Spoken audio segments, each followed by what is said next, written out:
Ei, me fala uma coisa, como eu reconstruo a minha adoração? Será que a fidelidade a Deus me livra das lutas da vida?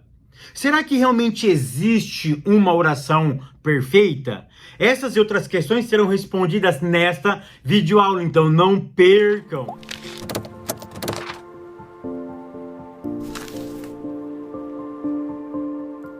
A paz, queridos, que bom estarmos aqui novamente no nosso programa semanal da Escola Bíblica Dominical para darmos sequência na nossa série de estudos bíblicos baseado no primeiro e no segundo livro dos Reis. Para quem não me conhece, eu sou o pastor Fábio Segantin. Se você é novo aqui no nosso canal, não perca essa oportunidade, porque aqui do lado tem um botãozinho vermelho. Se você não é um inscrito, clica nele e se inscreva. Por quê? Porque toda semana tem vídeo novo.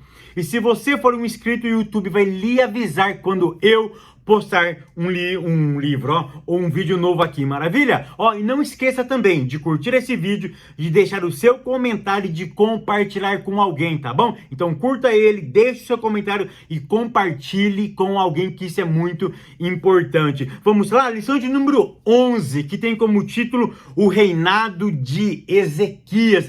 Eu estava falando do livro, né? Então, para quem ainda não adquiriu o meu livro, o link vai estar aqui embaixo, tá? Esse link aqui vai cair no WhatsApp, tá? E esse WhatsApp é só para quem quer adquirir esse livro, tá bom? Muitas pessoas, centenas e centenas de pessoas já adquiriram esse livro. Se você ainda não adquiriu, adquire um para você. Já adquiriu? Peça outra e dá de presente para alguém, tá bom? Que ele já está quase terminando. Então não perca essa oportunidade. Se você ainda não adquiriu, adquire. O link vai estar aqui embaixo. Clica aqui e aproveite essa oportunidade. Então, lição de número 11, que tem como título O Reinado de Ezequias. A leitura bíblica em classe se encontra no segundo livro dos Reis, e eu peço para vocês ler todo o capítulo 18 e todo o capítulo 19, tá bom? Do segundo livro dos Reis. Tópico primeiro, o justo reinado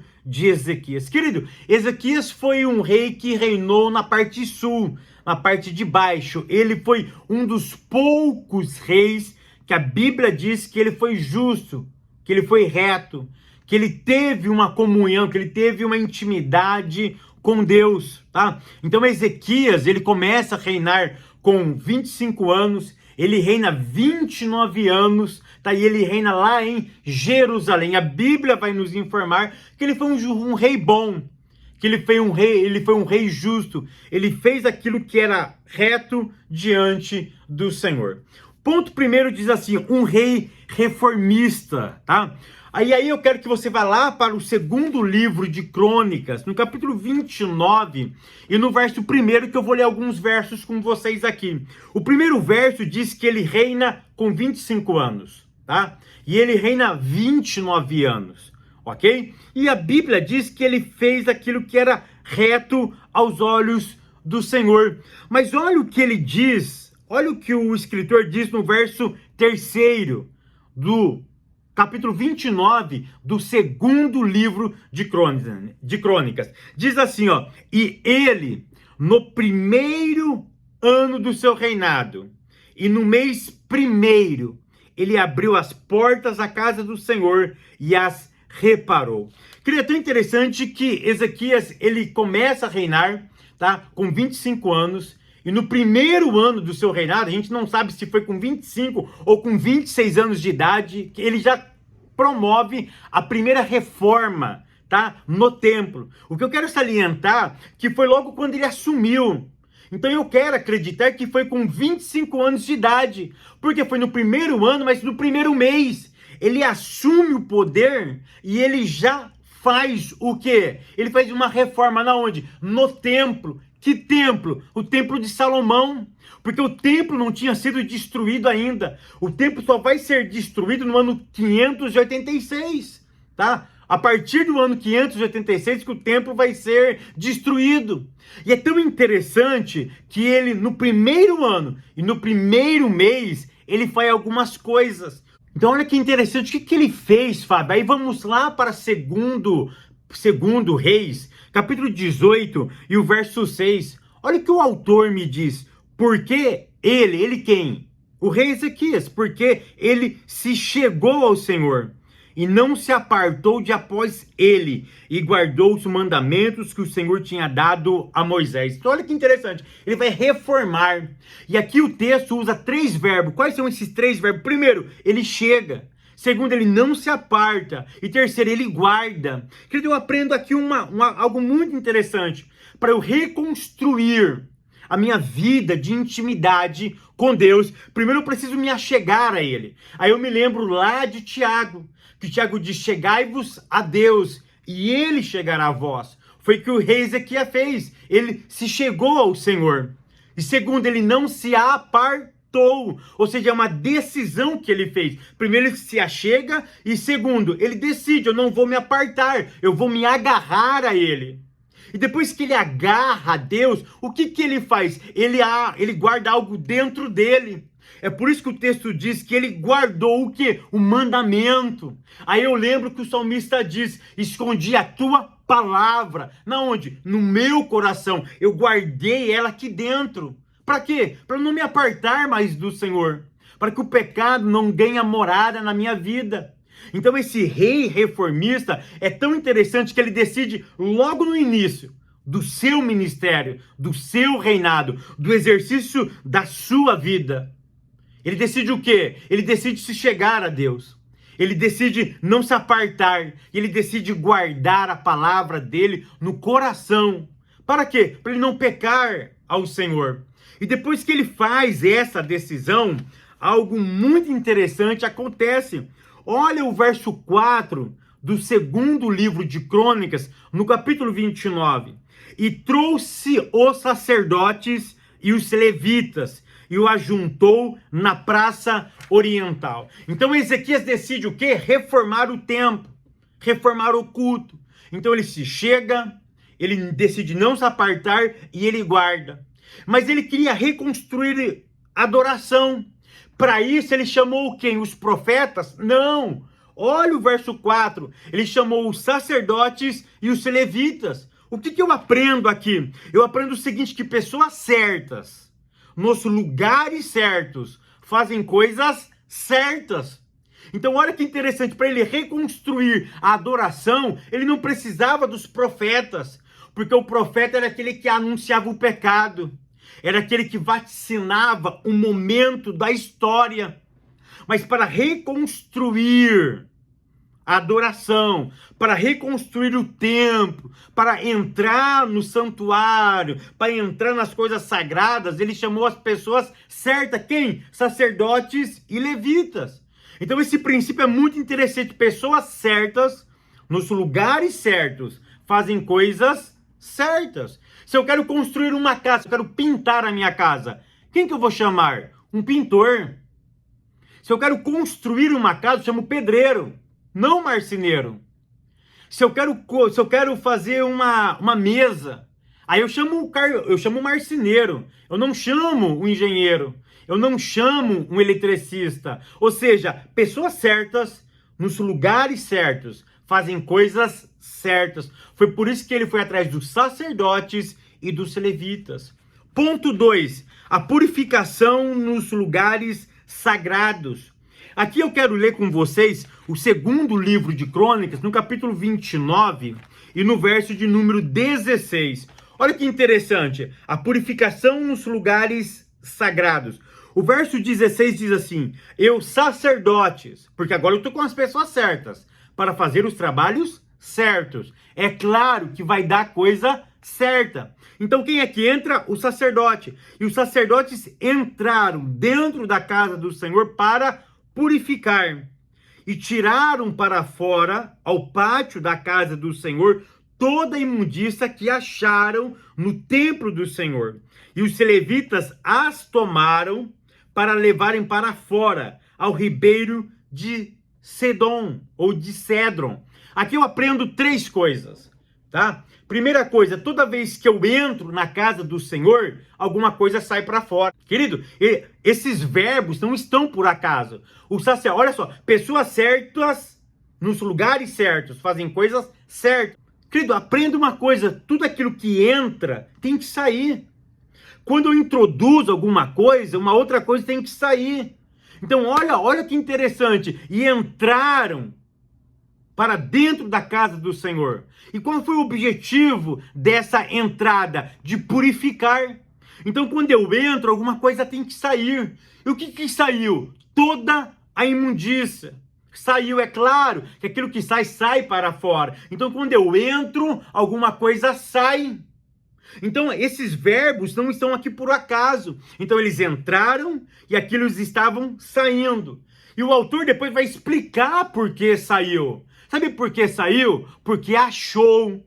Sabe por que tem o verbo achar? Achar demanda tempo, demanda preocupação, demanda esmiuçar coisas. Ou seja, eles entram com um propósito. Qual o propósito? De purificação.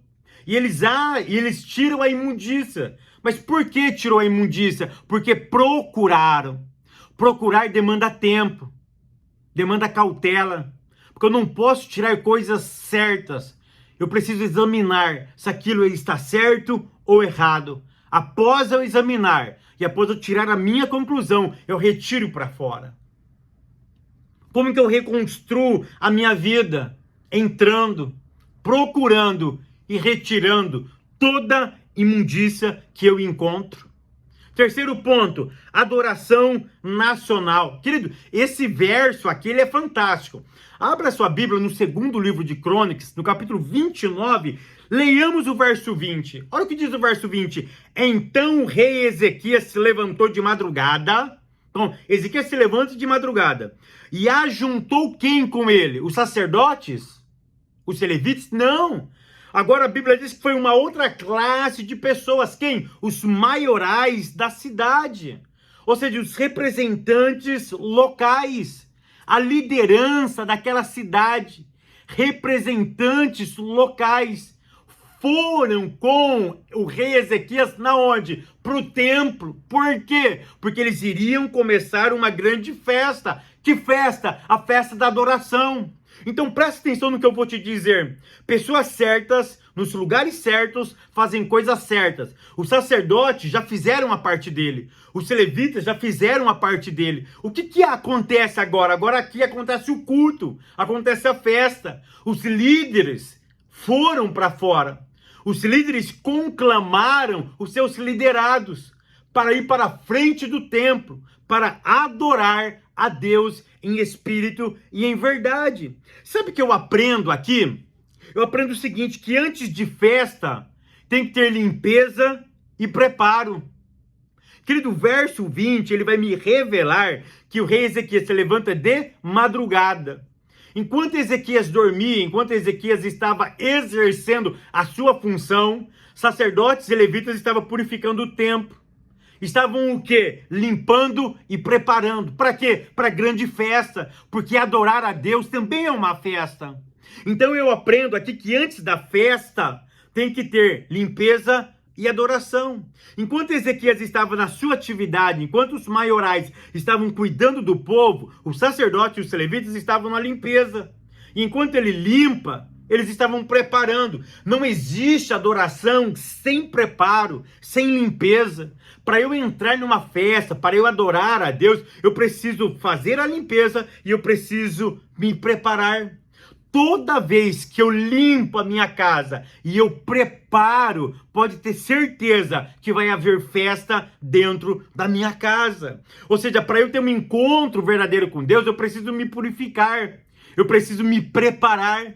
Toda vez que eu me preparo, eu tenho um encontro majestoso com a majestade.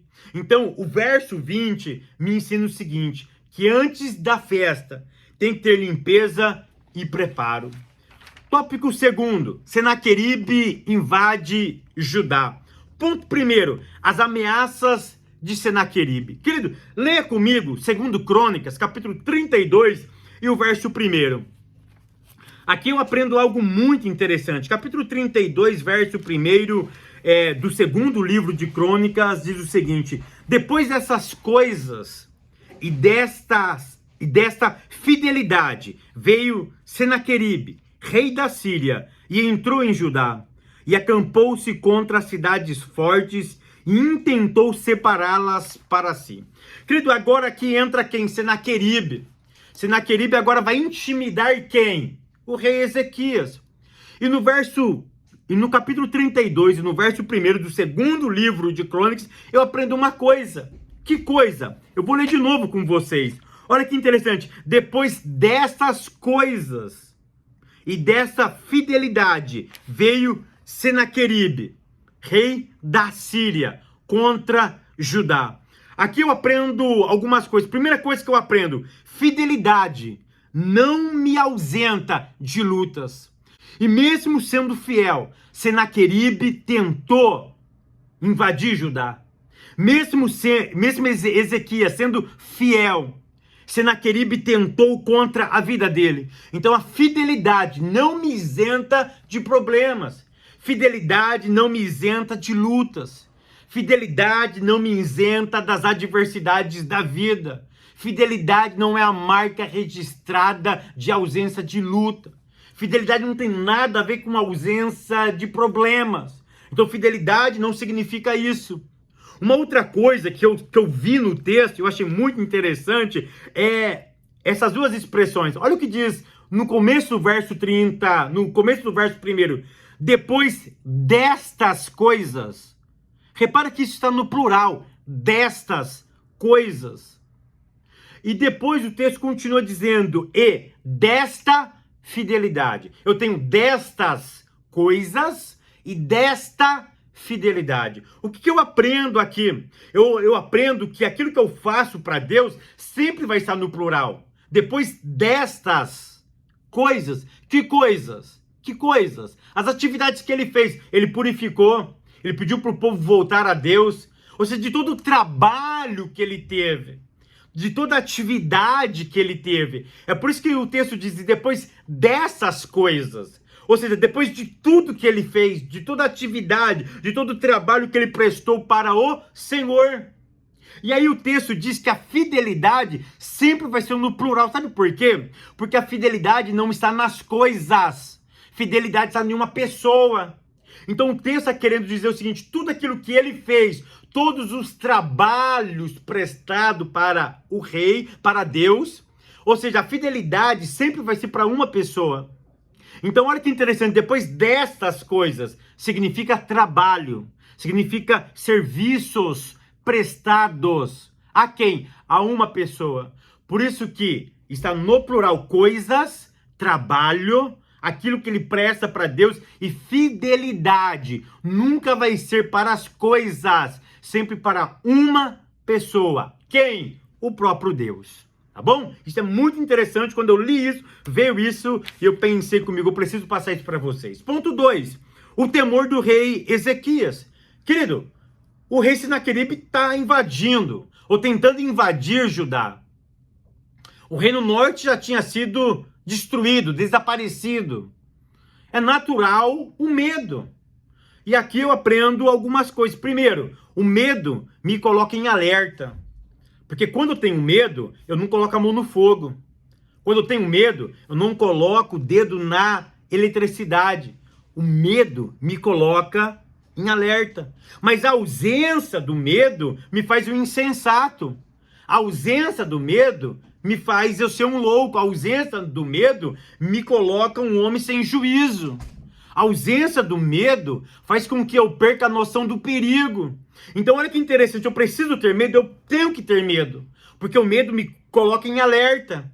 Mas a ausência dele me tira a minha sensatez, me torna um insensato, um débil, um louco. Mas medo em excesso me trava. Não deixa eu dar o próximo passo. Então o problema não está simplesmente no medo. O problema é se eu tiver muito medo, ele me trava. Mas se eu não tiver medo, eu sou louco. Ele tira a minha sensibilidade. Aí a minha pergunta é, Ezequias teve medo? É claro que ele teve medo. Se eu ler o capítulo 37 de Isaías, lá me revela um medo deste homem. Quando ele recebe a notícia, ele se rasga. Ele se cobre de humilhação. Ele teme, ele manda chamar o profeta, ou ele leva mensageiros ao profeta Isaías, para ver se o Eterno tinha uma palavra para ele, porque o coração dele estava temeroso. É claro que o medo não travou ele, por quê? Porque ele manda consultar o profeta. O medo não travou ele porque ele clama a Deus. O medo colocou ele em alerta. O medo colocou o rei Ezequias em alerta. Então, muito cuidado. O medo te coloca em alerta.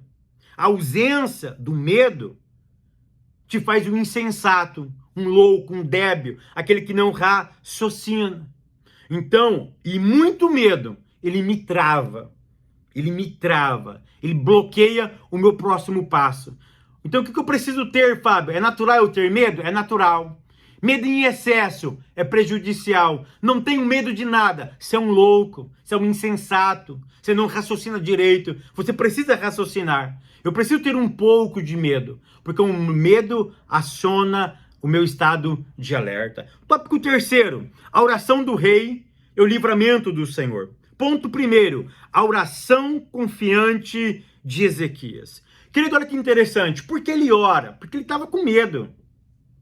Mas a Bíblia diz, no segundo livro de Crônicas, no capítulo 32 e no verso 17, que o rei da Assíria, Senaqueribe, mandou uma carta.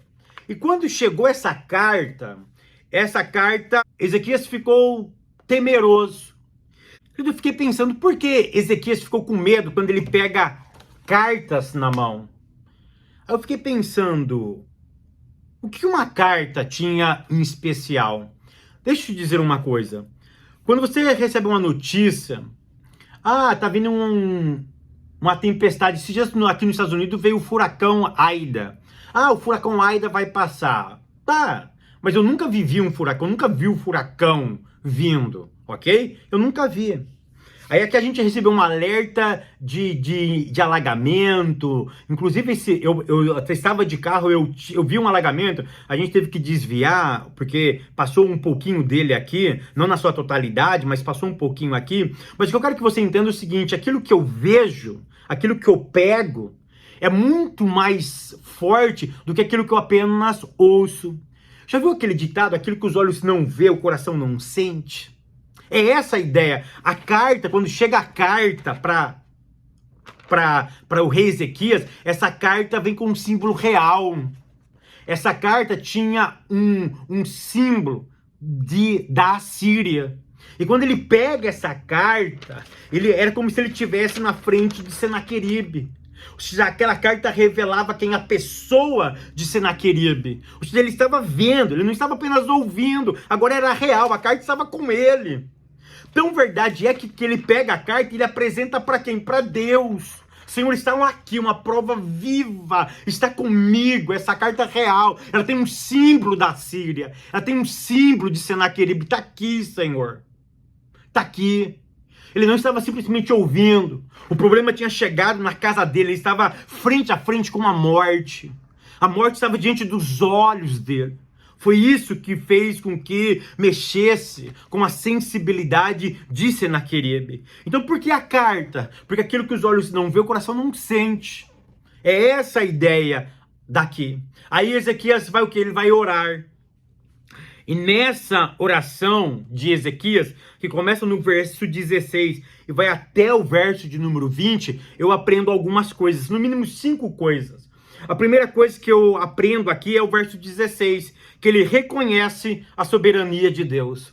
Ele reconhece que Deus está governando todas as coisas. E o que é soberania, Fábio? É o ato de alguém governar sem ser questionado. Ele governa do jeito que ele quer e ninguém manda nele. Segunda coisa que eu aprendo, verso de número 17. Ezequias clama a Deus. Ele chama pelo Senhor. É por isso que ele usa o verbo, Senhor, ouve.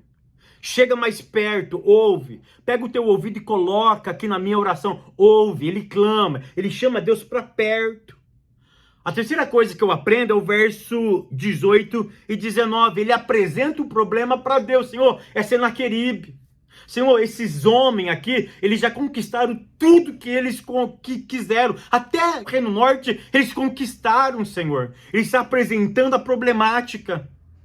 Uma outra coisa que eu aprendo aqui é no verso 20. Ele reconhece que ele não consegue fazer nada. Ele reconhece a fragilidade humana. Ele reconhece a sua pouca força, ou a sua nada força. Ele reconhece que é incapaz de lutar com aquele homem. E a quinta coisa que eu aprendo, e também está no verso de número 20, que ele faz um pedido para Deus: Senhor, eu peço que você entra nesse negócio, não para mostrar para os meus inimigos quem eu sou, quem nós somos, mas para mostrar quem você é. Que tu és o Deus que governa, que tu és o Deus que reina, que fora de ti não existe outro Deus além do Senhor. Essa oração de Senaqueribe, ela é profunda. Ponto de número 2, o rei conforta, Deus conforta o rei. Aí Deus manda uma mensagem por intermédio de Isaías ao rei. Sabe o que eu aprendo aqui? Que Deus sempre vai trabalhar para aqueles que nele esperam. Querido, toda oração que nós iremos fazer, Deus sempre vai ouvir. Tudo aquilo que você pede, tudo aquilo que você clama, saiba de uma coisa, que existe um Deus que ouve. E um Deus que trabalha para aqueles que nele esperam. Que o Eterno continue te abençoando, te guardando, te prosperando. E até semana que vem, querendo Deus.